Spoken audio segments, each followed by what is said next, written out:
warahmatullahi wabarakatuh. Selamat pagi dan salam sejahtera untuk kita semua.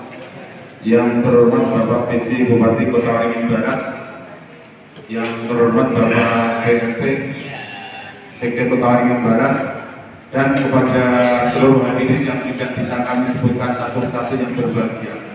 Langsung aja Pak, nama saya Suyanto. Saat ini kami menjadi Kepala Desa Pangkalan 3.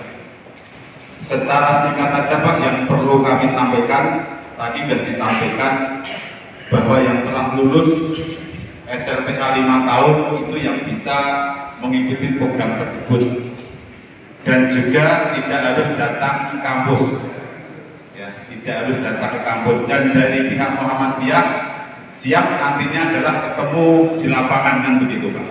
Yang perlu kami tanyakan di sini Pak, karena kami nanti perlu sosialisasi kepada teman-teman perangkat yang ada di desa maupun masyarakat kami yang ada di desa, yaitu adalah terkait dengan biaya Pak. Jadi kami langsung aja yang kami tanyakan terkait dengan biaya nanti caranya seperti apa. Jadi nantinya mohon untuk bisa disampaikan pada forum ini, karena kalau namanya di desa ini Pak, segala sesuatu adalah yang terakhir yang ditanyakan adalah biaya. Mungkin itu aja Pak, terima kasih. Pak, dengan gagasan Universitas Muhammadiyah Palangkaraya yang mana memberikan satu kedepannya supaya masyarakat Obar lebih maju lagi, terutama dari segi sektor pendidikan, bagaimana langkah-langkah ke depan sebagai PJ Bupati? Suaranya pesida aja. Ya. Baik, kami dari pemerintah Kabupaten Kota Waringin Barat menyambut baik ada program baru RPL, termasuk percepatan untuk menyelesaikan pendidikan D1 bagi teman-teman yang sudah bekerja atau sudah lulusan SMA telah bekerja 5 tahun. Dan ini ada program baru yang bisa kita selenggarakan di seluruh Kalimantan Tengah, dan program belajarnya bisa hibrid, disesuaikan dengan kemajuan teknologi, dan kita menyambut baik dan juga bisa bekerja sama dengan perguruan tinggi di daerah di Universitas Tangkusuma di Pangkalan Bun, juga dengan Universitas Muhammadiyah di Palangkaraya. Baik, barangkali lebih teknis sedikit, 2 menit barangkali Pak Sektor. Oke, ya.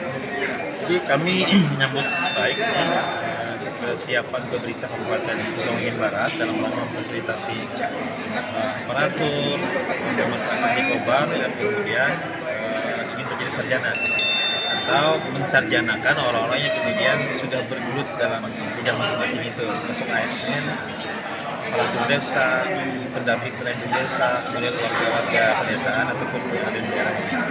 Polanya kita nanti tidak harus meninggalkan aktivitas ke tugas kerja, kita pola-pola hibrid, kemudian pendampingan langsung datang nanti, tinggal nanti kami dengan pemerintah daerah sepakat saja, membicarakan saja bagaimana kemudian skema-skemanya, jadi agar semakin banyak yang bisa terlibat atau ikut dalam program ini. Sehingga harapan saya nanti Pak Sekda bisa mungkin satu rumah satu sarjana lah di Kobar ini gitu ya. Dan sangat pantas karena Kobar ini kan daerah yang elit gitu ya, daerah besar, daerah prospeknya itu besar, sehingga memang SDM-nya memang harus disediakan juga setara, sehingga tidak lalu kemudian masuknya harus mendatang gitu ya, tidak menjadi masalah gitu.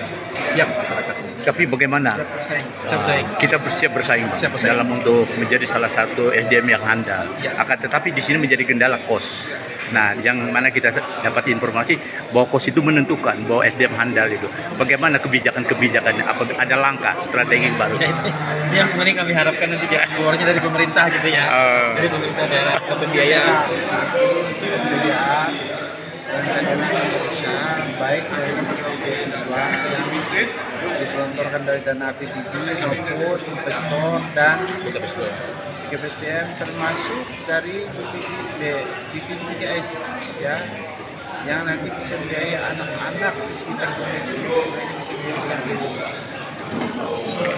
Terima kasih Pak. Dengan adanya salah satu audiensi yang pada hari dilaksanakan oleh Universitas Muhammadiyah, mungkin sedikit respon dari Universitas Antakusuma bagaimana? Ya, kami Universitas Antakusuma menyambut kebijakan dari Rektor Universitas Muhammadiyah Palangkaraya terkait dengan program RPL yang sudah disampaikan, disosialisasikan pada hari ini, karena kalau itu dimungkinkan secara regulasi, kami pertama siap untuk berkolaborasi dengan UMP Palangkaraya untuk melaksanakan kegiatan tadi supaya sumber daya manusia yang ada di Kabupaten Kota Bandung Barat ini, terutama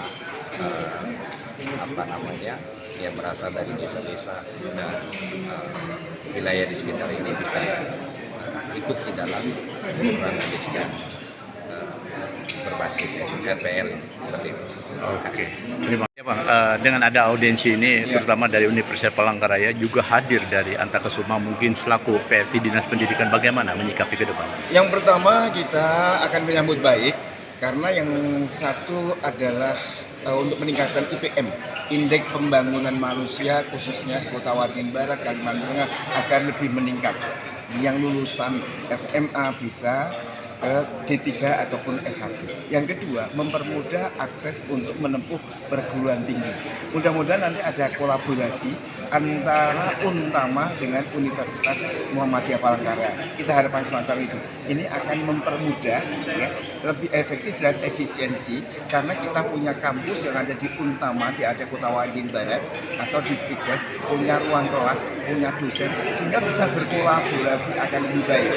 Dan kemudian terkait dengan masalah guru, kita ada namanya program PPG, yakni pendidikan profesi guru. Harapan kita, guru-guru yang belum bersertifikasi ini bisa tertolong dengan program PPG, program pendidikan profesi guru, dengan mudah dan cepat, serta semuanya itu tidak perlu sampai ke Palangkaraya.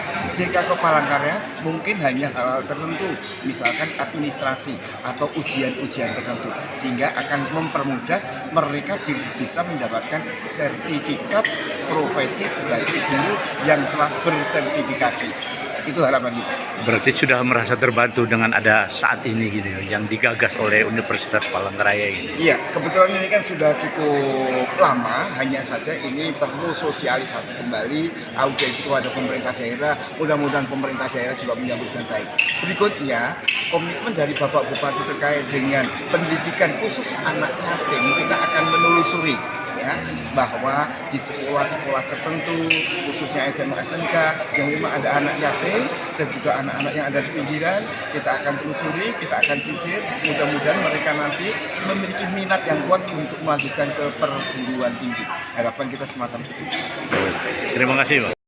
Ya Pak, dengan ada audiensi jajaran pimpinan ya Universitas Muhammadiyah Palangkaraya kepada pemerintah daerah, nampaknya ini kan membuat angin segar bagi masyarakat yang sudah lulusan SMA ya.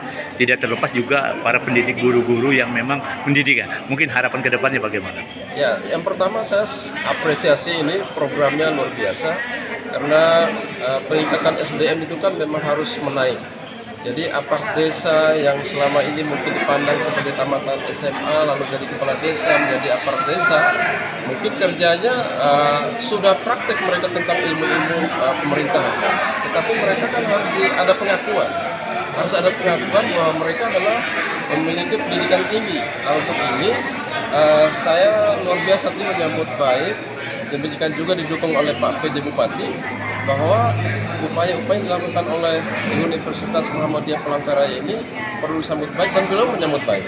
Maka dari itu kita dorong teman-teman kita, saudara-saudara kita, sahabat kita, keluarga kita yang ada di pemerintahan desa, apakah itu aparat desanya, sekretaris desanya, kemudian kepala desanya yang masih berpendidikan SMA, mari kita sama-sama membangun Kalimantan Tengah ini dengan pendidikan yang standar sehingga prestasi kerjanya maju.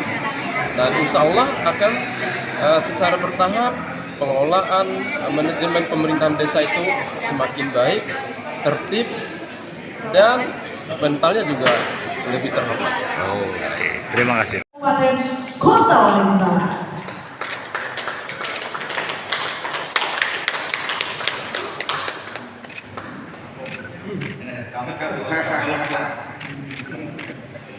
Asli Kota Waringin Barat, yang semoga nanti kain batik khas motif Kota Waringin Barat ini bisa dijahit Bapak dan digunakan ketika berada di UMP Palangkaraya. Sekaligus memperkenalkan motif khas batik Kota Waringin Barat.